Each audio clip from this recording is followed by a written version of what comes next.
প্রখ্যাত সাহাবী আবি হুরায়রা থেকে বর্ণিত, মুহাম্মদ সাল্লাল্লাহু আলাইহি ওয়াসাল্লাম বলেছেন, মান লাম ইয়াদা কাওলা যুর ওয়ালা আমালা বিহি ফালাইসা লিল্লাহি হাজাতুন ফি আন ইয়াদা তাআমাহু ওয়া শারাবাহু।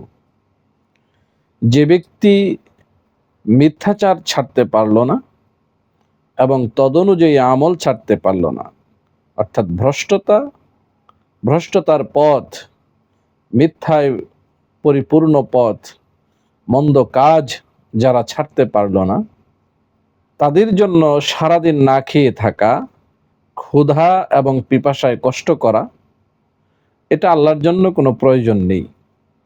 এতে আল্লাহর কোনো কিছু যায় আসে না। অর্থাৎ এই সারাদিন না খেয়ে থাকা এবং পিপাসায় কষ্ট করা, এটার দ্বারা কোনো ফায়দা হলো না, এটা আল্লাহ গ্রহণ করে নেবেন না। সুতরাং এই রমাদানে আমরা সিয়াম পালন করছি, সকল পাপ থেকে, সকল অপরাধগুলোর থেকে নিজেদেরকে বাঁচিয়ে রাখার সর্বোচ্চ এবং সর্বাত্মক চেষ্টা আমাদেরকে করতে হবে। এই রমাদান যেন আমার জীবন পরিবর্তনের একটা সুযোগ বয়ে আনে, আমার জীবন যেন পরিবর্তন হয়।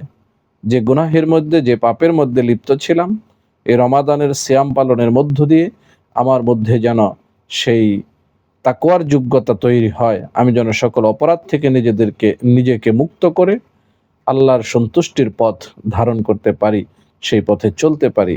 আল্লাহ আমাদেরকে তৌফিক দান করুন।